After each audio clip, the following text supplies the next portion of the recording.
안녕하십니까. 네, 반갑습니다. 자, 오늘은 대리부터 보겠습니다. 자, 대리를 들어가기 전에 우리 지난 시간에 했던 것들 가볍게 복습하고 오늘 본진도 들어가도록 하겠습니다. 자, 일단 책을 어디를 펴보시면 되냐면은 우리 지난 시간 했던 거 147페이지 와보세요. 147페이지. 자, 현재 우리가 보고 있는 파트는 민법 제1편입니다. 1편. 총 4편 중에서 1편. 네, 현재 우리는 1편을 보고 있고, 이 1편은 민법 총칙입니다. 민법 총칙.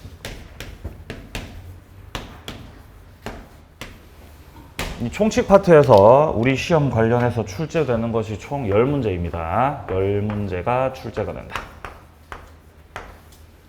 자, 우리가 첫째 주 OT 때 잠깐 앞부분 조금 봤던 것이 권리 변동이었습니다. 권리의 발생과 변경과 소멸. 그리고 바로 지난주 봤던 것이 법률행위입니다. 법률행위 파트. 그리고 의사표시까지 봤었어요. 법률행위 의사표시. 네, 이 내용도 봤었고, 그리고 오늘 우리가 이제 살펴보게 되는 내용이 법률행위의 대리, 이어서 무효와 취소, 마지막으로 조건과 기한이 등장하는 법률행위의 부관까지. 여기까지가 민법 총칙이다 보시면 됩니다. 그리고 여기서 10문제가 출제가 되죠. 자, 그럼 우리 지난 시간에 봤던 게 법률행위인데, 일단 법률행위 개념부터 살펴봤을 때 이 법률행위라는 것은 법률 요건에 해당되는 것이었습니다. 법률 요건. 그리고 일정한 법률 요건을 갖췄을 때 그로 인해서 법률 효과가 발생하게 되는 건데, 법률 요건 중에서도 뭐가 들어간 법률 요건이죠, 법률행위는? 의사표시. 자, 의사표시가 들어간 법률 요건이다. 자, 그리고 이 법률 행위를 구성하는 그 요건들을 살펴봤을 때 147페이지 밑에 쪽 먼저 일반적인 성립의 요건들이 있었다. 자, 여기서 성립한다는 건 법률 행위가 존재한다라는 것이고, 법률 행위가 존재하기 위해서 세 가지가 필요했죠. 당사자, 목적, 의사표시입니다. 자, 이렇게 세 가지를 갖추면 법률 행위가 존재하게 되고, 이어서 그 법률 행위가 유효가 되려면 추가적으로 당사자는 능력이 있어야 하고, 여기서 능력은 세 가지죠. 권리 능력, 의사 능력, 행위 능력. 그리고 법률행위 목적, 그 내용은 확정, 가능, 적법, 타당성 갖춰야 하고, 그리고 의사와 표시가 일치, 외부적으로 하자가 없어야 된다라고 했습니다. 그래서 이런 효력 발생 요건들까지를 다 갖췄을 때 비로소 그 법률행위가 유효가 되는 것입니다. 유효가. 넘기세요. 자, 그러면 법률행위 속에는 의사표시들이 들어가 있는데, 의사표시가 몇 개씩 들어가 있냐에 따라서 그 종류를 살펴보게 되면 단독행위도 있고 계약도 있었다. 단독행위도 법률행위고 계약도 법률행위인데, 단독행위는 의사표시가 한 개인 법률행위였습니다. 혼자서 하는 거죠. 계약은 의사표시 몇 개라 그랬어요? 2개. 청약의 의사표시와 승낙의 의사표시 2개라 그랬습니다. 자, 단독행위 속에서 상대방 있는 단독행위도 있고 상대방이 없는 단독행위도 있는데, 상대방 있는 단독행위는 앞으로 우리가 순차적으로 살펴볼 건데, 상대방이 없는 단독행위. 상대방이 없는 단독행위. 없어요. 예. 이건 3개밖에 안 되니까 외우세요. 상대방이 없는 건 3개밖에 없으니까 좀 외우시기 바랍니다. 유언, 재단법인 설립 행위, 마지막으로 소유권의 포기, 유재포. 이 3가지는 상대방이 없는 단독 행위예요. 현재 우리 책에는 유언하고 재단법인 설립 행위밖에 안 나오니까 소유권 포기 추가하시기 바랍니다. 자, 그리고 오른쪽에 불요식, 요식 이런 것도 있었고, 형식 갖춰야 되는 건지 안 갖춰도 되는 건지, 그리고 유상과 무상 이런 개념도 있었습니다. 넘기세요. 자, 150페이지 잡으시면 이제 법률행위의 목적이 나오죠. 법률행위 목적이 유효가 되려면은 확정, 가능, 적법, 타당성 갖춰야 되고, 그 중에서 우리 시험 관련해가지고 주요 출제 논점이 등장하는 건 사회적 타당성이었습니다. 여기서 우리 시험 관련해서 출제 논점 두 가지를 지난 시간 살펴봤었죠. 반사회적 법률행위. 그리고 또 뭐 했었어요? 불공정한 법률행위. 두 가지 했었죠. 기억나세요? 복수만이 살 길이에요. 반사회 103조입니다. 103조 반사회. 반사회적 법률행위는 무효였습니다. 정리할 때 판례를 분류하시라 그랬습니다.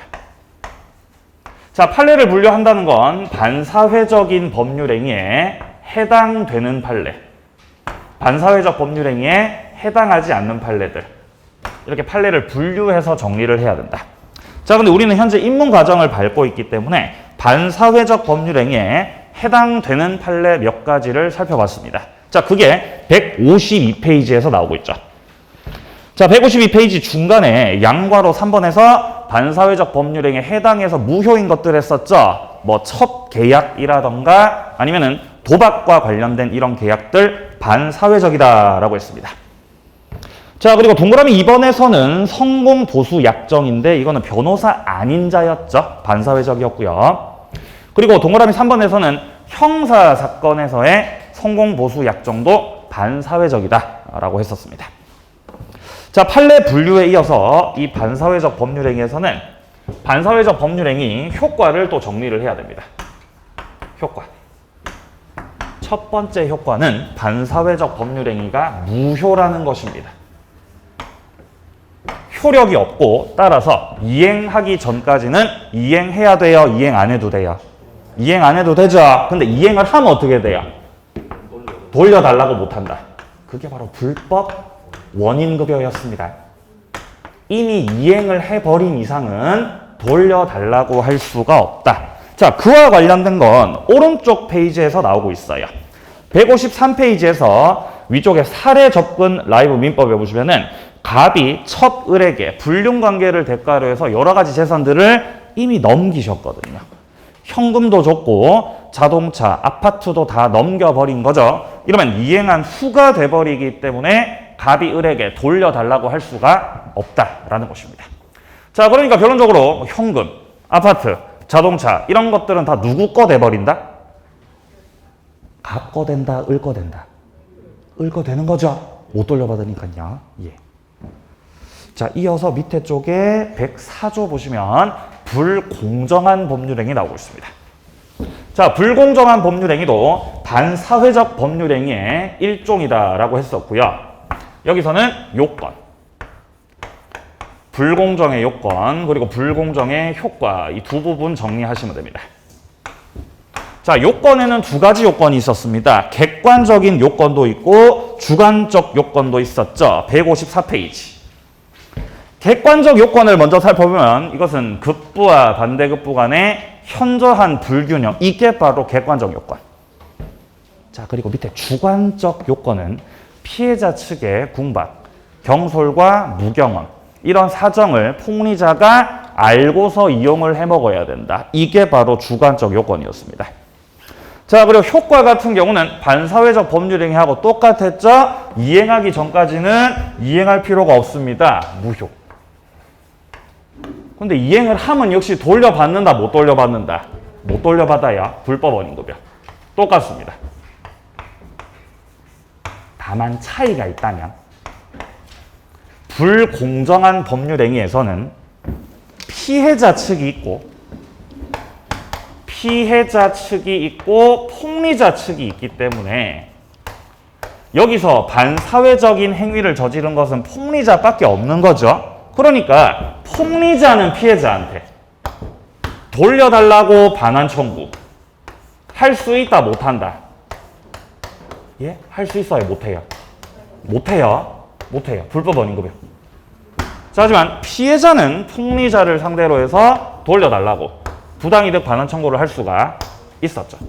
네, 이런 좀 차이가 있었다. 자, 오른쪽 갑니다. 의사표시 파트 보죠.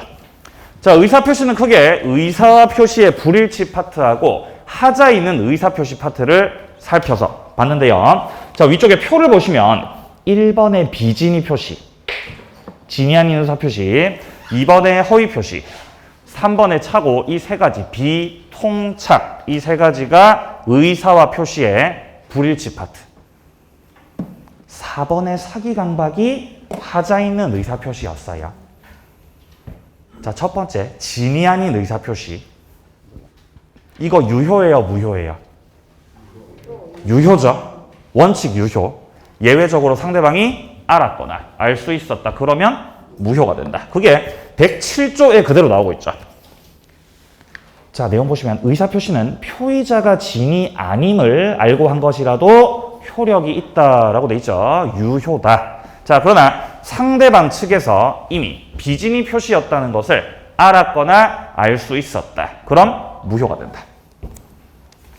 자, 넘겨서 통정을 보죠. 자, 157페이지 보시면 위쪽에 108조 통정허위 표시 나오고 있습니다. 통정허위 표시는 108조에서 그냥 무효라고 못을 박아놨어요. 효력은 없는 것이다. 넘기세요. 착오. 자, 158페이지 밑에 쪽에 109조 착오가 나오고 있죠. 자, 착오를 했을 때는 법률행위를 뭐 할 수 있죠? 취소. 그러니까 취소가 떠올라야 되는 거예요. 취소가. 착오를 했습니다. 사기를 당했습니다. 강박을 당했습니다. 이런 말이 나오면은 법률행위를 취소할 수 있다. 자, 그리고 법률행위를 취소할 수 있다는 건 원래는 효력이 뭐였는데? 유효였는데 착오, 사기, 강박과 같은 취소 사유들이 존재하니까 이 취소를 원인으로 해서 취소권 행사를 하는 거죠. 취소권을 행사를 해버린다. 그래서 유효였던 법률행위를 무효로 만드는 거죠. 소급시켜서 무효로 만든다. 이게 취소할 수 있다는 뜻이었죠. 네, 오늘 무효 취소 파트에서 한 번 더 만나게 될 거예요. 자, 근데 이 착오에서는 취소할 수 있다라고 109조에서 나와 있는데 요건이 두 가지죠. 첫 번째 요건이 뭐예요? 중요 부분의 착오입니다. 중요 부분의 착오일 때 취소할 수 있다. 자, 그리고 이어지는 두 번째 요건은 중대한 과실이 있으면 안 되는 거죠. 중과실이 없어야 취소할 수 있다. 확인하시고요. 자, 넘기세요. 101페이지, 161페이지. 자, 161페이지 보시면 이제 하자 있는 의사표시가 나오고 여기 110조 사기 강박을 보면은 사기나 강박에 의한 의사표시는 취소할 수 있다. 뭐 요 정도 이해하시고요. 제3자 사기 강박은 이후 과정에서 보도록 하겠습니다. 본진도 갑니다. 대리 166페이지로 오세요.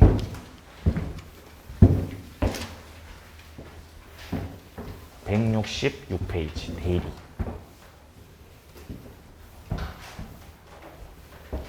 대리의 개념과 대리의 본질을 먼저 파악을 해야 되겠죠.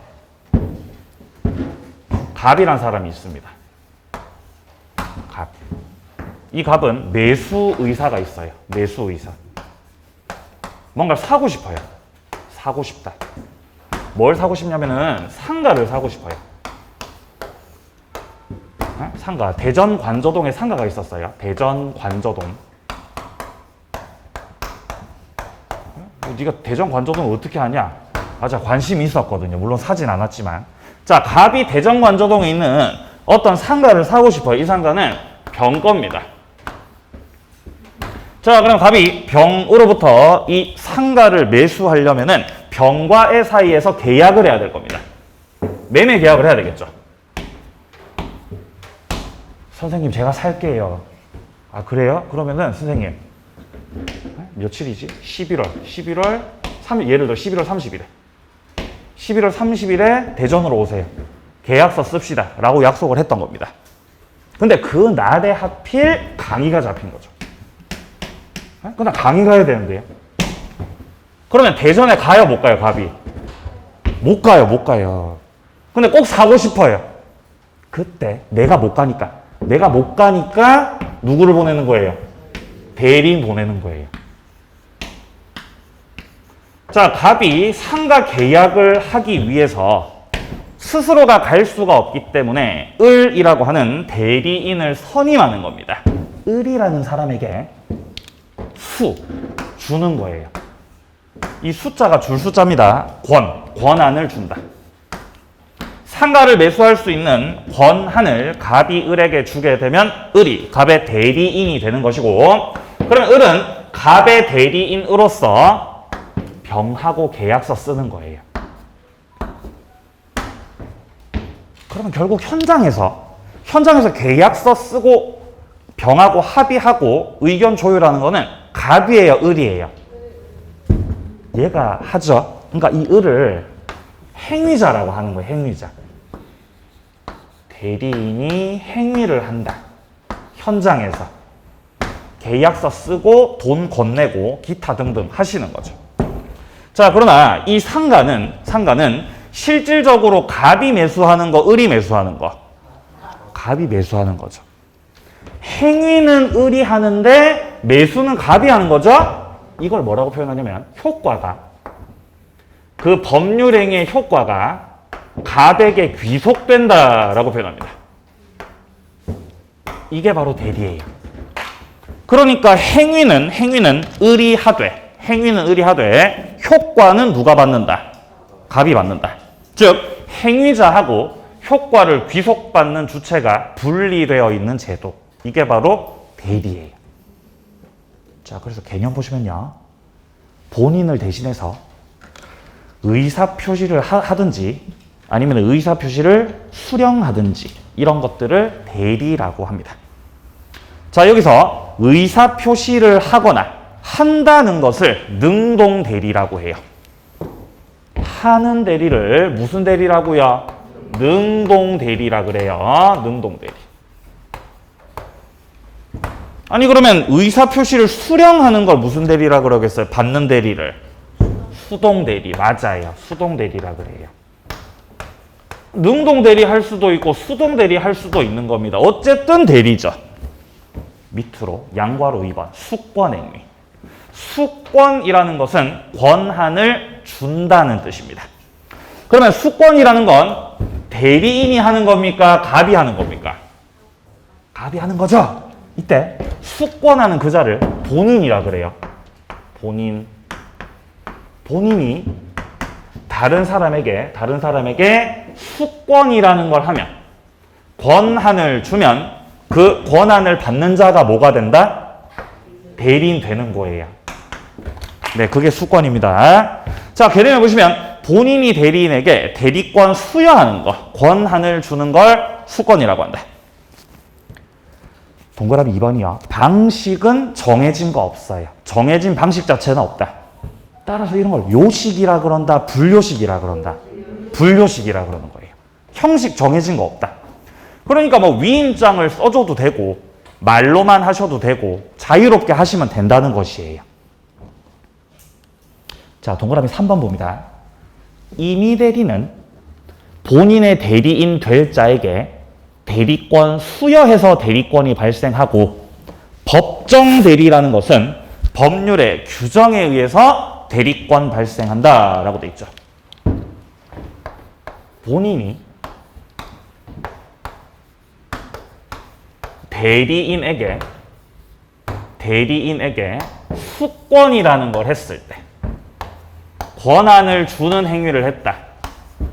그러면 이런 수권에 의해서 대리인 되는 경우를 책에서 임의대리라고 말하고 있습니다. 자, 근데 대리는요, 수권에 의해서 대리인이 되지 않는 경우도 있어요. 수권 말고 법률 규정에 따라서 대리인 되는 경우도 있습니다. 아니, 본인이 수권을 하지도 않았는데 이미 법에서 정해놓은 거예요. 법률의 규정에 의해서 대리인이 되는 경우도 있으니 그런 대리를 법정대리라고 한다. 자, 그래서 구분하시는 방법은 수권이 있으면 무슨 대리고 임의대리, 수권이 없으면 법정대리예요. 이 법정이라는 말이 법에서 정해놨다는 뜻이에요. 법에서 정해놨다. 법률 규정의 줄임말입니다. 법률 규정에 의한 대리를 법정 대리라고 한다. 예를 들어서 본인이 미성년자예요. 미성년자. 그러면 이 미성년자의 친권자, 부모님. 미성년자의 친권자는 법에서 대리인으로 정하고 있습니다. 그러니까 미성년자를 대리해서 미성년자의 법률 행위를 친권자가 할 수 있는 것이에요. 미성년자가 부모님한테 수권했어요? 법에서 정해놨어요? 법에서 정해놨어요. 그래서 대리인 되는 거예요. 자, 그래서 이렇게 크게 두 가지가 있습니다. 임의 대리가 있고 법정 대리가 있다. 자, 이제 밑으로 내려갑니다. 자, 파랑 색깔 2번에 보시면 대리권이라고 나와 있죠. 여기서부터가 이제 본격적인 내용이에요. 네, 지금까지는 그냥 개념이었고요. 여기서부터가 실질적으로 시험에 출제가 되는 본격적 내용입니다.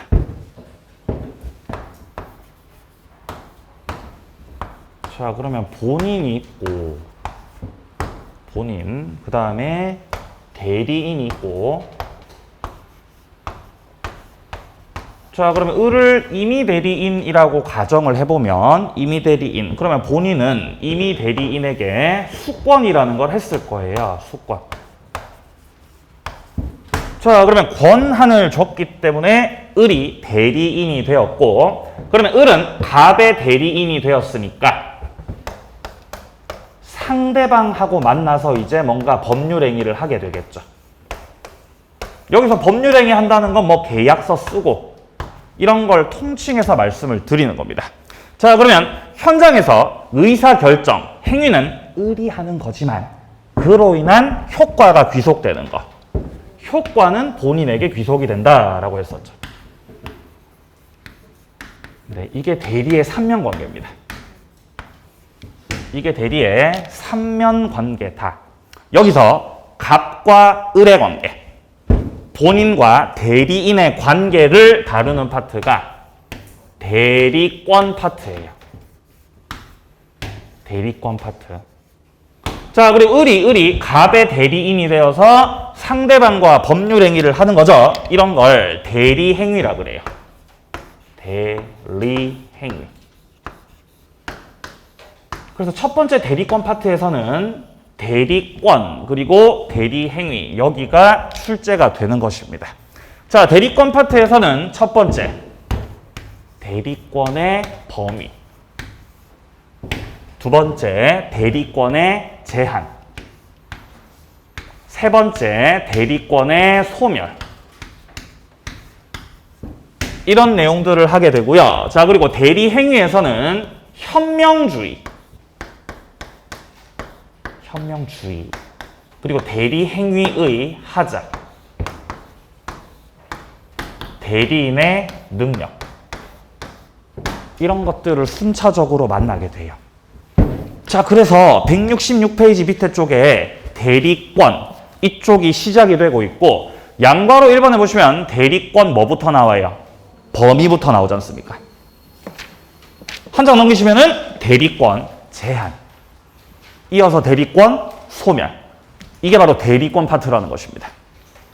자, 그리고 이어지는 파란색 3번에 보시면 대리행위 나오고 있죠. 현명주의, 오른쪽에 대리행위 하자, 이런 것들을 대리행위 파트에서 만나게 되는 것입니다. 자, 그래서 대리 파트 첫 번째가 바로 대리제도예요. 이걸 다 묶어서 대리제도라 그래요. 대리제도에서 대리권, 대리행위, 이 내용들을 만나게 돼요. 이 두 가지를 묶어서 대리제도라 그러고, 여기서 반드시 한 문제가 출제가 됩니다. 반드시 나와요. 따라서 별 2개 반드시 출제, 꼭 출제돼요. 나오지 않은 역사가 없었다. 매년마다 출제됩니다. 한 문제. 자, 그리고 이어서 오른쪽 페이지 보시면 복대리 보이십니까? 복대리. 네, 여기는 이제 경련으로 한 문제. 2년에 한 번꼴로 출제가 되는 파트고요. 복대리 파트. 자, 그리고 이어서 대리 파트 세 번째로 넘어가면은 무권 대리 파트가 있습니다. 무권 대리. 권한이 없는데 대리 행위하는 것을 무권 대리라고 하고, 이 무권 대리 속에는 협의의 무권 대리, 협의의 무권 대리가 있고, 그리고 표현 대리라는 것이 있어요.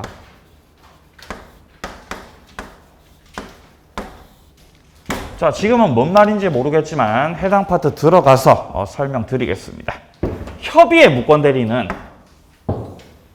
역시 매년마다 한 문제씩 빠지지 않고 출제되고 있어요. 따라서 별 2개.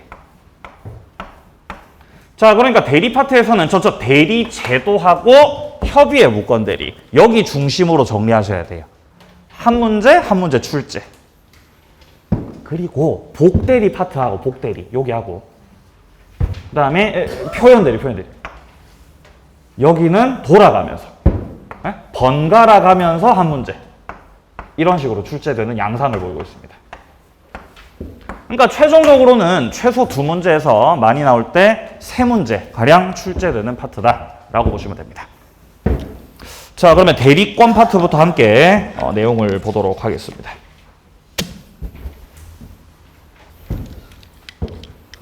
자, 대리권부터 볼게요. 대리권. 본인과 대리인 간의 관계. 자, 첫 번째는 범위,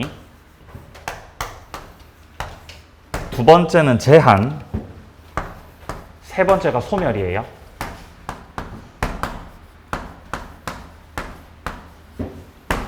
자, 예를 들어 본인이 있습니다.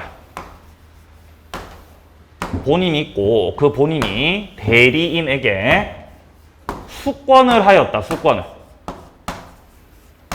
수권했으니까 얘는 이미 대리인이죠. 자, 사례가 나오고 있으니까 사례 함께 보죠. 자, 167페이지에 위쪽에 보시면은 사례가 나오죠. 장윤정은 갑자기 장윤정이 나오네요. 장윤정은 매니저에게 네가 알아서 해라 라고 하고, 권한의 범위를 정하지 않은 채 은행 예금 10억 그리고 아파트 토지를 맡겨 놓았다라고 되어 있습니다. 네, 참 돈이 많으신가 봐요. 그죠? 자, 매니저한테 뭐를 맡겼다고요? 10억. 네, 10억. 예. 그리고 뭐 아파트. 또 뭐도 맡겼다 그래요? 토지요? 예, 맡겼다는 거죠.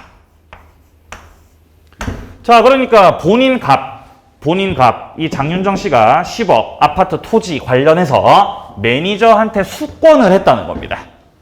을이 대리인이 됐다는 거예요. 근데 문제는 수권을 하면서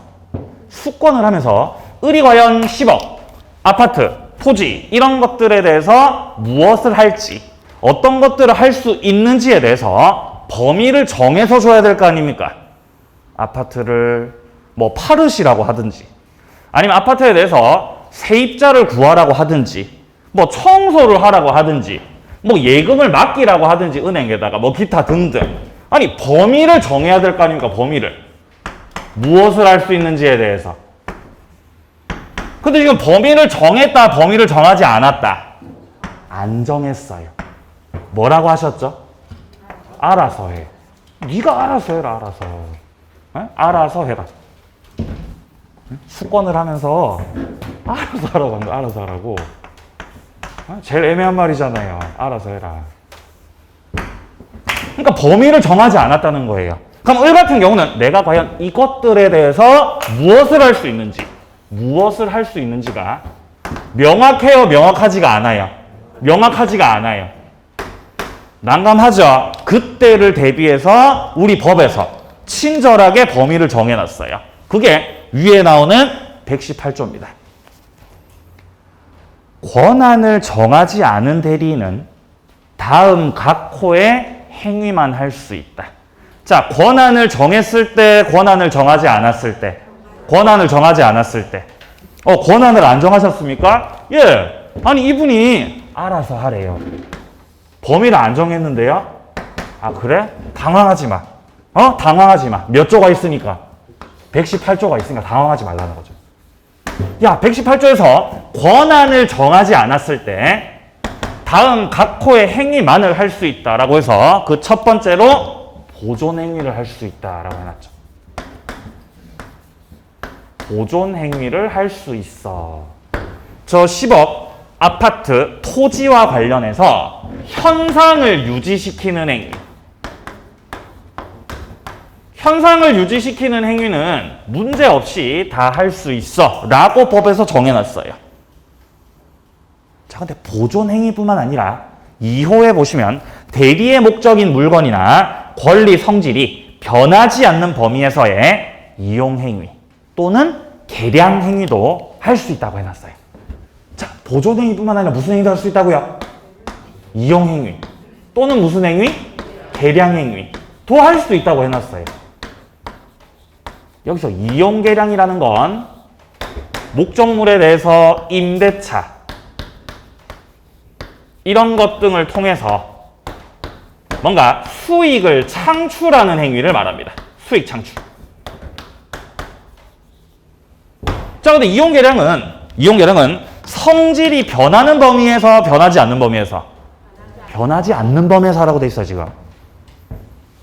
예를 들어서 이 아파트를 이 대리인이 아파트를 임대차를 해서 딴 사람한테 임대차를 해가지고 월세 받아가지고 본인한테 수익을 얻게끔 해주는 거. 그런 거 이용 개량이에요.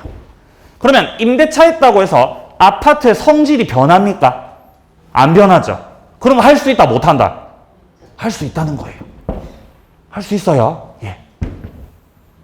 이 10억을 은행에다가 예금으로 맡겨요. 은행에 예금으로 맡겨서 은행 이자를 받는 거예요. 수익을 창출하는 거죠? 성질 변했다, 성질 안 변했다? 성질 안 변했어요. 그 돈 찾을 수 있죠? 할 수 있다는 거예요. 근데 만약에 10억을 가상화폐에다 몰빵했다. 그럼 어떻게 돼요? 그럼 그 성질이 변하는 거예요. 주식에다가 몰빵하시면은 그거는 성질이 변할 수 있고 본인한테 손실이 생길 수가 있는 거죠? 그거는 한다고 못 한다고? 그건 하면 안 된다고. 자, 확인해 보죠. 자, 밑에 내려갑니다. 보존 행위, 이용 개량 행위 할 수 있습니다. 자, 첫 번째 기억입니다. 보존 행위 같은 경우는 현 상태를 보존하고 유지하는 거. 현상 유지입니다. 자, 밑에 사례 보시면 가옥의 보일러를 보존하려고 수선하는 거. 수선. 가장 대표적인 보존 행위입니다. 빌려준 금전 채권의 소멸시효 중단을 위해서 채무자 재산에다가 가압류 때리는 거. 자, 그러면 채권의 소멸시효가 중단됐다는 것은 채권이 소멸했다, 소멸하지 않았다. 소멸하지 않았다는 겁니다. 채권을 보존시켰다라는 거죠. 그래서 이것도 보존행위입니다.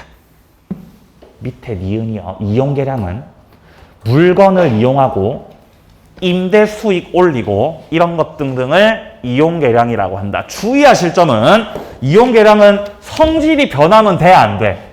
성질이 변하면 안 돼. 보존행위는요.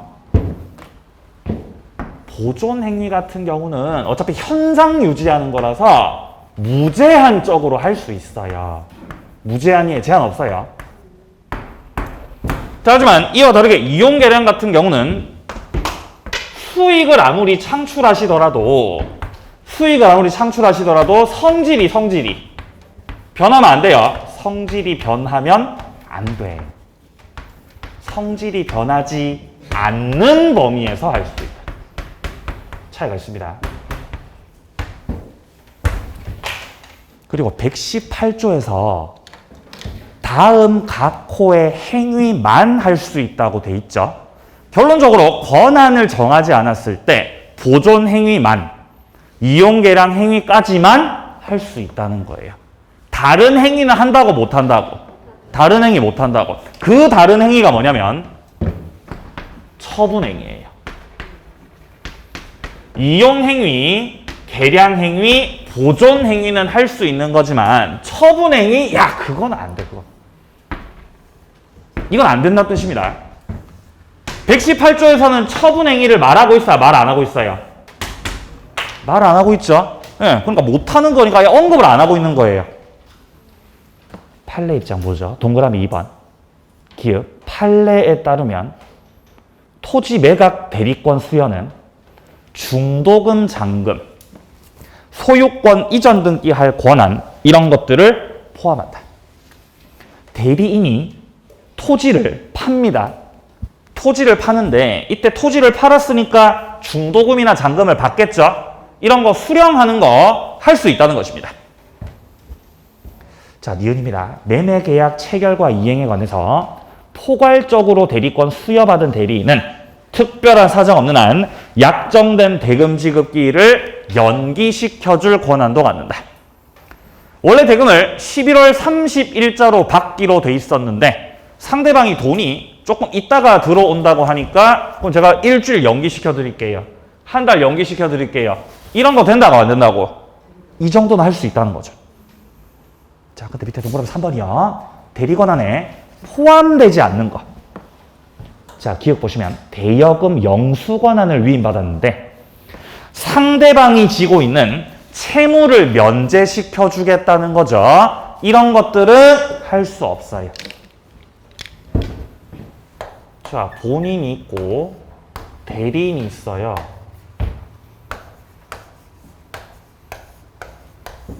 대여금 영수권한을 위임받았다. 이게 뭔 말이냐? 일단 갑이 받을 돈이 있다는 거예요. 나는 채권을 가지고 있다. 나 받을 돈이 있어. 1,000만 원. 자, 그럼 갑에게 1,000만 원 받을 돈 있다는 것은 그 돈을 갚을 사람이 계시다는 거예요. 이분을 채무자라 그러겠죠? 채무자. 돈 갚을 분. 갑이 을한테 권한을 위임했어요. 야, 너 가가지고 채무자한테 가서 돈 받아와. 라고 한 거죠. 뭔 상황인지 아시겠어요? 채권 회수하시라고. 아니, 채권을 회수하라 그랬는데 대리인이 제멋대로 선생님, 저는 착하니까 선생님의 채무를 뭐 해주겠다고요? 면제시켜주겠다고요. 미친놈 아닙니까? 아니, 대리인이 제멋대로 면제시켜주면 갑의 채권이 어떻게 돼요? 없어진다는 거잖아요. 이런 거 처분행위예요. 본인의 특별한 수권이 없었던 이상은 할 수 있는 거다, 못하는 거다. 못한다고, 이런 거 못한다고. 아니, 네가 뭔데 제멋대로 면제시켜줘? 못합니다. 못한다. 이런 거 하고 싶으면 본인으로부터 특별 수권이 있어야 한다. 니은이요. 본인을 대리해서 담보권 설정 계약을 체결할 권한을 수여받으셨는데 이 대리인이 원래 있었던 그 계약 관계를 해제해버리겠다? 여기서 해제한다는 건 끝낸다는 거예요. 이것도 처분하는 겁니다.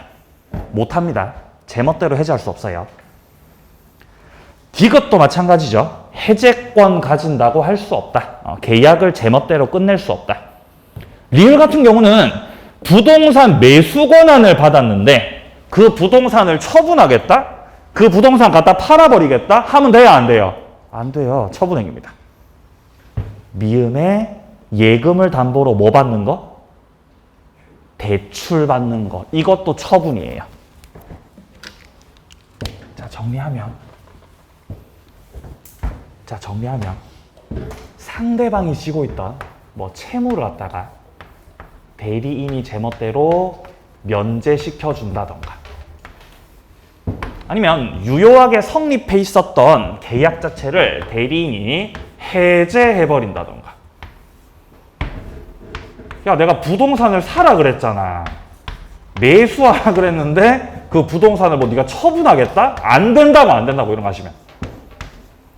예금을 담보로 대출을 받아버린다? 야, 이거는 처분이야. 이런 것들은 본인으로부터 특별히 수권을 얻지 못한 이상은 할 수 있다고 못한다고요? 못한다고. 다 묶어서 처분행위라고 보시면 됩니다. 처분행위. 할 수 없습니다. 권한을 정하지 않았을 때는 대리인은 무슨 행위를 할 수 있다 그랬어요? 보존행위. 또 무슨 행위? 이용 계량행위는 할 수 있다. 근데 뭐는 못한다고? 이거는 못한다고. 처분행위 못한다고. 그거를 지금 판례에서 이렇게 판시를 해놨던 거죠. 넘기시기 바랍니다. 자, 이제 범위에 이어서 대리권 제한이에요. 대리권을 행사할 때 일정한 제한이 있다는 것입니다. 대리권 제한.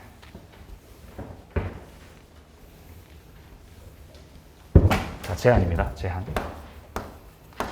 자, 대리권 제한과 관련해 가지고는 우리 민법 124조 124조에서 규정하고 있고, 일단 조문을 함께 살펴보죠. 124조 대리인은 본인의 허락이 없으면 본인을 위해서 자기와 법률행위를 하거나, 여기서 자기와 법률행위 한다는 것을 자기계약이라 그래요. 여기서 자기를 대리인으로 인식하시면 됩니다. 대리 파트에서 자기는 대리인이에요. 자기. 예. 자, 뿐만 아니라 동일한 법률행위에 관해서 쌍방을 대리하지 못한다라고 되어 있습니다. 지금 두 가지를 금지시켜 놨어요. 124조에서. 자, 첫 번째, 뭐를 하지 마라? 야, 자기 계약하지 마라. 자기와 법률행위 한다? 야, 그거 하지 마. 그리고 또 뭐 하지 마? 쌍방 대리. 그거 하지 말라는 거죠. 자기 계약과 쌍방 대리를 124조에서 금지시켜 놨어요. 하지 못한다.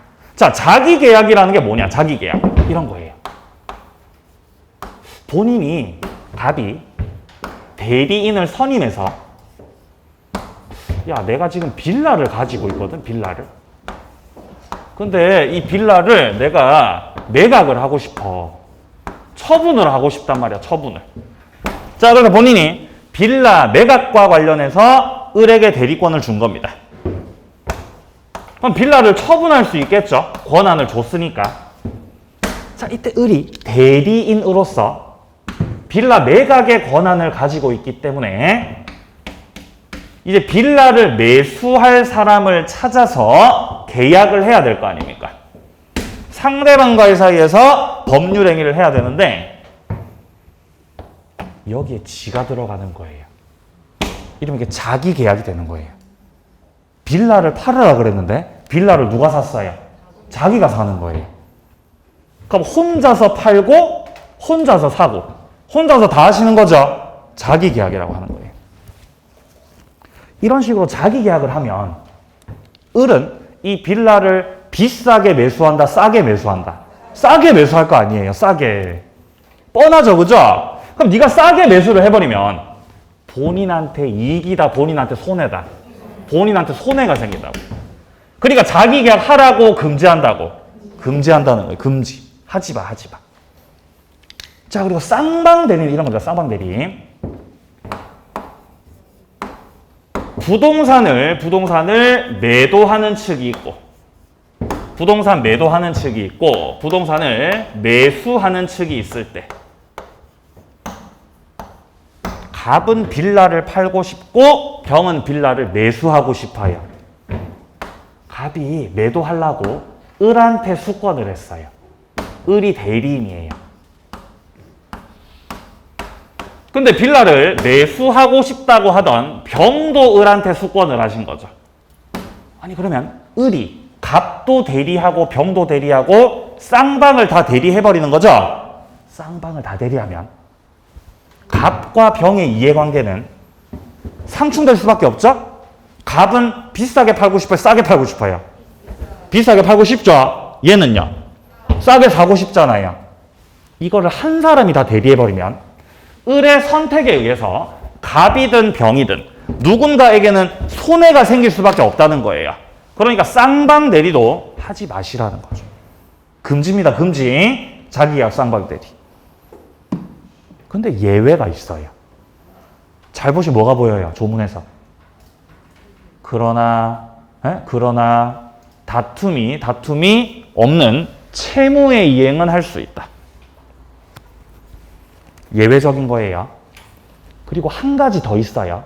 첫째 줄에서 본인의 허락이 없으면 자기계약 쌍방 대리를 못한다라고 해놨죠. 자, 그러면 결국 반대 해석을 해보면 본인의 허락이 본인의 허락이 있으면 자기계약 쌍방대리 한다 못한다? 한다. 할 수 있다. 허락이 있으면. 자, 그리고 다툼이 없는 채무의 이행.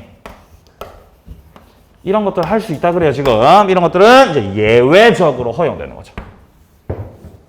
예외적으로 허용된다.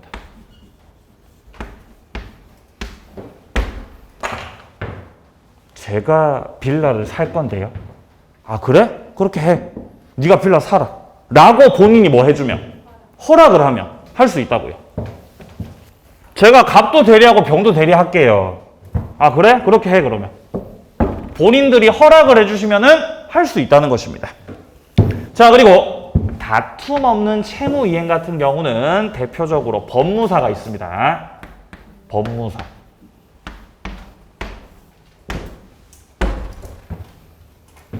매도인 측과 매수인 측이 있을 때 매도인 측이 물건을 다 넘겼고 매수인 측에서는 대금을 다 지급하였을 때 물건도 넘겼고 돈도 다 넘겼기 때문에 이제 마지막 절차로서 갑에 명의로 돼 있었던 거를 이제 명의만 넘기면 되겠죠. 소유권 이전 등기. 소유권 이전 등기 절차 밟을 때 법무사가 하시잖아요. 법무사가 매도인 측과 매수인 측 쌍방을 대리해서 등기 신청 행위를 하죠.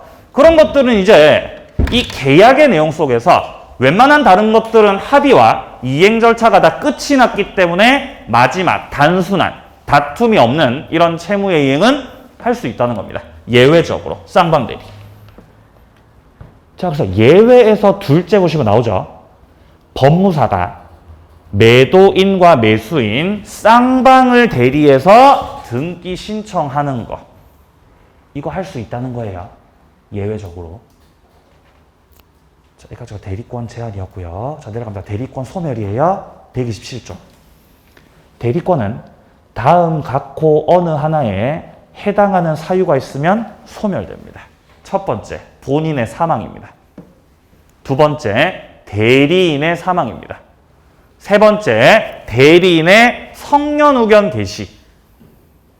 그리고 마지막으로 대리인의 파산. 총 몇 가지? 네 가지. 사망, 성년후견 개시, 파산.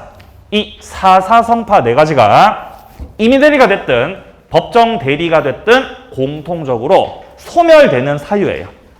뭐가 소멸한다는 거죠? 대리권이 없어진다는 거예요. 본인이 사망하면, 대리인이 사망하면, 대리인의 성년후견이 개시가 되면, 대리인이 파산하면 소멸한다. 사사성파 네 가지입니다. 확인하시고요. 자, 밑에 나오는 대리행위서부터는 좀 쉬었다가 이어서 보도록 하겠습니다.